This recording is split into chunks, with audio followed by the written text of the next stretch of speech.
In the news this week, you may have seen that Kent County Council are installing what is known as a turbo roundabout. This is inspired by the Dutch creation, which has now been in place for about 24 years on their highways, but I think we need to have a look at it because it isn't actually a turbo roundabout in the true Dutch sense of the word. The location is where the A229 at the bottom of Bluebell Hill meets the M20. Now the idea is that the turbo roundabout will remove a lot of the conflicting lane problems and help traffic flow more smoothly. But there's a big issue with that, because when you look at the proposal, there's actually very little that matches what a Dutch turbo roundabout requires.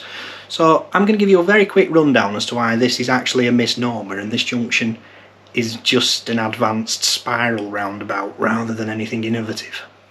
As this diagram shows, the principles of a turbo roundabout are to segregate out the turning movements and to remove all the conflict points on a roundabout.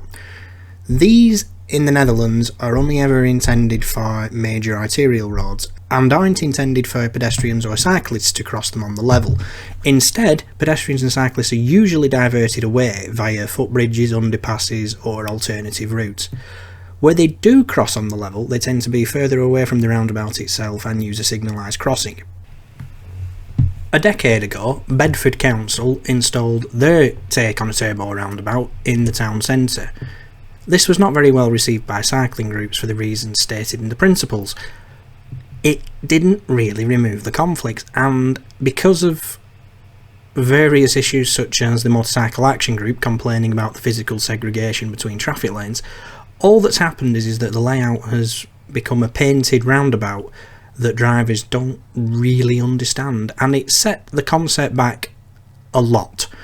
In fact, it set it back so much that nobody bothered to try doing one again, until Kent caught the bug. The first one they installed was near Ashford on the A2070, but again, not strictly a turbo roundabout because it has the same problems as Bedford. There's no physical segregation and cycling is not really catered for whatsoever. It's an advanced spiral junction.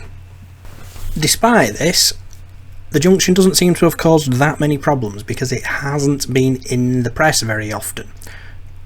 I will always take the assumption that silence means everyone's relatively A-OK with it. So that takes us on to the current proposal for the M20 junction. This again is a unsegregated advanced spiral junction masquerading as a turbo roundabout, but it does look a lot neater than some of the other designs you see, and I think that in itself will be an advantage. One thing that is interesting to note is that Kent have decided to go for the Dutch style lane marking arrows, which are not prescribed. It's not long since that the DFT were opposed to right turn arrows entering roundabouts on the basis of it might confuse drivers into travelling the wrong way around a circulatory carriageway. So I am interested to see where that one goes. My own gut feeling is that this project won't really improve capacity much, but it will make the roundabout safer, and for me that would be a win. However, I really do think that we should not be calling these turbo roundabouts because they're just not.